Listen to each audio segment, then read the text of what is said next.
अपने रूप, रंग या गुण पर घमंड ना करें।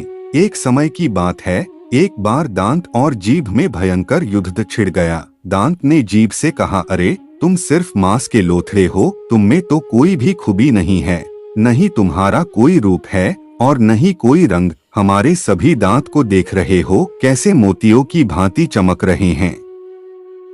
जीभ बेचारी ने कुछ भी नहीं कहा और वह चुप रही। दांत ने फिर जीभ से कहा, अरे तुम चुप क्यों हो, हमसे डर रही हो क्या? हम हैं ही इतने सुंदर, तुम हमसे जलोगी ही ना, और हम हैं इतने मजबूत कि डर तो तुम्हें आएगी ही। जीभ दांत की बातों को अनसुना करते हुए चुप रही। दिन बीतते गए, समय अपनी रफ्तार के साथ आगे बढ़ता गया और देखते ही देखते कई माह और वर्ष बीत गए। अब उम्र ढलने के साथ साथ धीरे धीरे करके एक एक दांत गिरते गए, लेकिन होना क्या था, जीभ वही जो की त्यों बनी रही।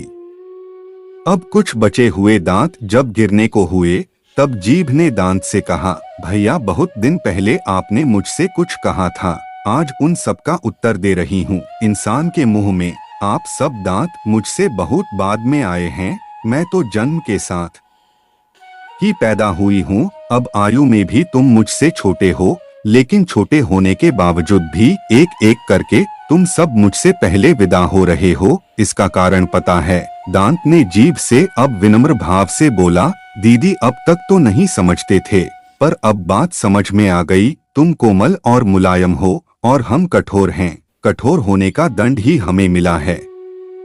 मित्रों, आप सब भी कोमल बनिए। कोमल से तात्पर्य है आपका व्यवहार रूखा न हो, आपके कार्य दूसरों को सुख ही प्रदान करें। जो इंसान जीभ के समान कोमल होता है, जिसकी वाणी मीठी होती है और जिसका व्यवहार कोमल तथा मिलनसार होता है, उसे सभी पसंद करते हैं और उसे कभी भी कोई छोड़ना नहीं चाहता। अपने रूप, रंग या किसी भी गुण के दम पर कभी भी घमंड ना करें, किसी का भी अनादर न करें, चाहे कोई आपसे उम्र में छोटा हो या फिर बड़ा।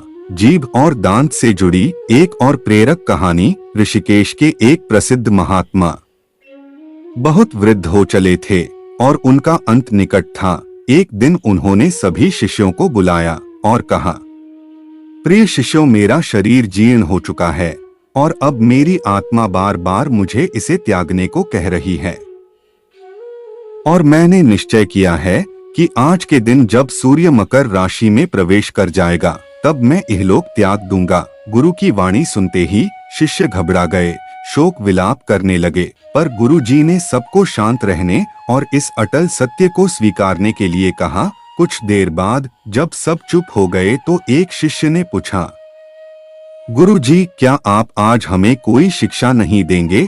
अवश्य दूंगा। गुरुजी बोले, मेरे निकट आओ और मेरे मुख में देखो। गुरुजी बोले। एक शिष्य निकट गया और देखने लगा। बताओ, मेरे मुख में क्या दिखता है, जीभ या दांत?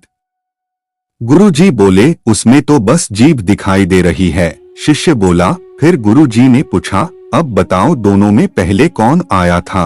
पहले तो जीभ ही आई थी। एक शिष्य बोला, अच्छा, दोनों में कठोर कौन था? गुरुजी ने पुनः एक प्रश्न किया। एक शिष्य बोला, जी, कठोर तो दांत ही था।